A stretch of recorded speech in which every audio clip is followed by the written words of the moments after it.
Assalamualaikum warahmatullahi wabarakatuh.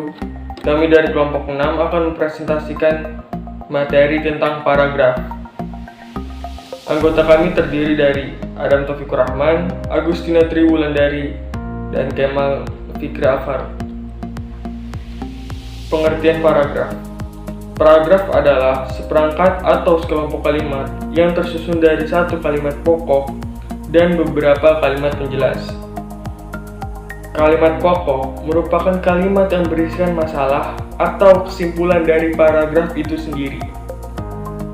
Sedangkan kalimat penjelas merupakan suatu kalimat yang berisikan penjelasan masalah yang terdapat di kalimat pokok.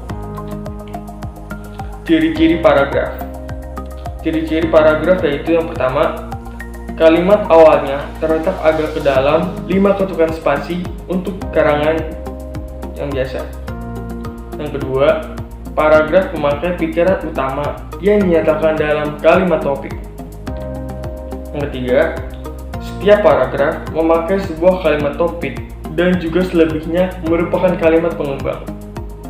Yang keempat, paragraf memakai pikiran penjelas yang dinyatakan dalam kalimat penjelas. Fungsi paragraf. Fungsi paragraf yaitu 1.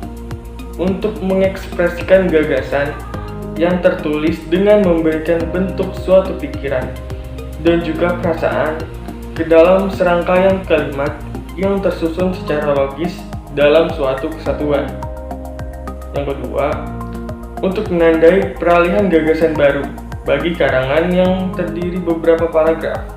Ganti paragraf berarti ganti pikiran juga. Yang ketiga, untuk memudahkan pengorganisasian gagasan bagi yang menulis dan memudahkan pemahaman bagi yang membaca. Yang keempat, memudahkan pengembangan topik karangan ke dalam satuan unit pikiran yang lebih kecil. Yang kelima, untuk memudahkan pengendalian variabel, terutama pada karangan yang terdiri dari beberapa variabel. Kegunaan paragraf. Paragraf bukan berkaitan dengan segi keindahan karangan itu saja, tetapi pembagian per paragraf ini memiliki beberapa kegunaan sebagai berikut. Yang pertama, sebagai penampung fragmen ide pokok atau gagasan pokok keseluruhan paragraf. 2. Alat untuk memudahkan pembaca memahami jalan pikiran penulisnya. 3. Penanda bahwa pikiran baru dimulai. 4. Alat bagi pengarang untuk mengembangkan jalan pikiran secara sistematis. Yang terakhir, dalam rangka keseluruhan karangan, paragraf dapat berguna bagi pengantar, transisi, dan penutup. Unsur-unsur paragraf. Yang pertama, topik atau gagasan utama. Topik atau gagasan utama yaitu unsur yang paling penting, karena unsur inilah yang menjadi jiwa atau isi dari keseluruhan paragraf. Unsur ini biasanya berupa masalah atau gagasan pengarang yang ingin disampaikan kepada para pembacanya. Yang kedua, kalimat utama. Unsur pembangun paragraf yang kedua adalah kalimat utama. Kalimat ini adalah kalimat yang mengandung suatu gagasan utama yang diletakkan secara tersirat. Kalimat utama adalah sebuah kalimat yang sifatnya umum. Hal ini dikarenakan supaya dapat dikembangkan kembali dengan kalimat penjelas. Yang ketiga, kalimat pendukung. Kalimat pendukung yaitu suatu kalimat yang mengandung gagasan-gagasan penjelas. Kalimat ini mempunyai fungsi untuk menguatkan atau mendukung gagasan utama yang ada pada kalimat utama, dengan cara memberikan data berupa fakta, contohnya opini. Yang keempat, transisi. Supaya menjadi sebuah paragraf yang padu, kalimat-kalimat di dalam paragraf disusun dengan menggunakan transisi atau konjungsi. Ada dua macam konjungsi yang biasanya dipakai, yakni konjungsi antar kalimat dan konjungsi intra kalimat. Yang terakhir, penegas. Unsur ini tidak terlalu penting di dalam sebuah paragraf, karena tidak semua paragraf mempunyai penegas. Fungsi dari penegas ini yaitu untuk menambah daya tarik sebuah paragraf, menghindari kebosanan, dan sebagai penegas atau pengulang gagasan utama. Syarat paragraf.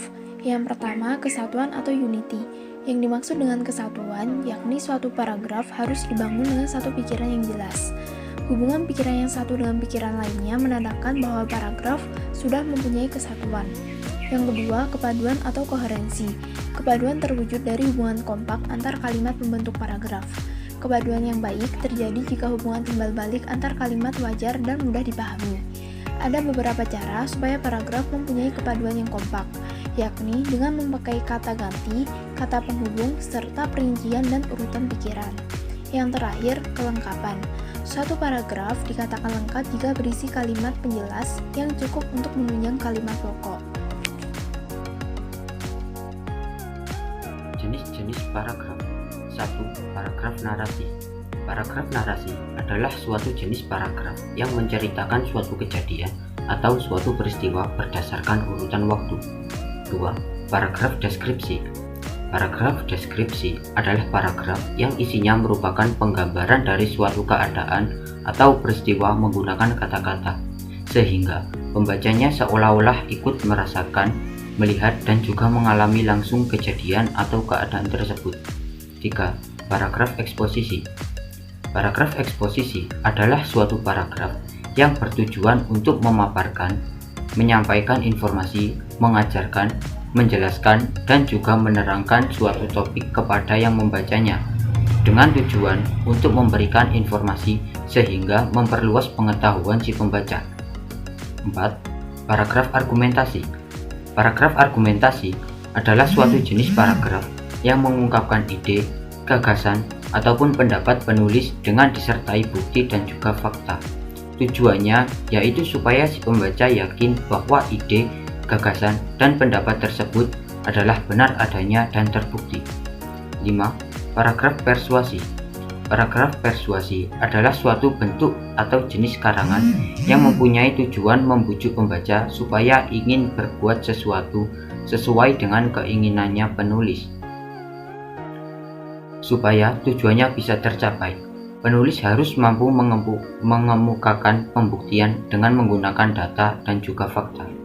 Selanjutnya, macam-macam paragraf. Macam-macam paragraf dibagi menjadi 3. 1. Berdasarkan tujuan. 2. Berdasarkan letak kalimat utama. 3. Berdasarkan isi. Berdasarkan tujuan. Paragraf pembuka. Paragraf pembuka biasanya memiliki sifat ringkas, menarik, dan bertugas menyiapkan pikiran pembaca kepada masalah yang akan diuraikan. 2. Paragraf penghubung atau paragraf isi. Paragraf penghubung berisi inti masalah yang hendak disampaikan kepada pembaca. Secara fisik, paragraf ini lebih panjang daripada paragraf pembuka. Sebab itu, dalam membentuk paragraf-paragraf penghubung, harus diperhatikan agar hubungan antar suatu paragraf dengan paragraf yang lain itu bersifat logis dan sistematis. 3. Paragraf penutup. Paragraf penutup biasanya berisi simpulan untuk argumentasi atau penegasan kembali untuk eksposisi mengenai hal-hal yang dianggap penting. Kemudian berdasarkan letak kalimat utama. 1. Paragraf deduktif. Paragraf deduktif ditandai dengan terdapatnya kalimat utama di awal paragraf dan dimulai dengan pernyataan umum yang disusun dengan uraian atau penjelasan khusus. 2. Paragraf induktif. Paragraf induktif ditandai dengan terdapatnya kalimat utama di akhir paragraf dan diawali dengan uraian atau penjelasan bersifat khusus dan diakhiri dengan pernyataan umum. 3. Paragraf campuran. Paragraf campuran ditandai dengan terdapatnya kalimat utama di awal dan akhir paragraf. Kalimat utama yang terletak di akhir merupakan kalimat yang bersifat penegasan kembali. Kemudian berdasarkan isi. 1. Paragraf deskripsi.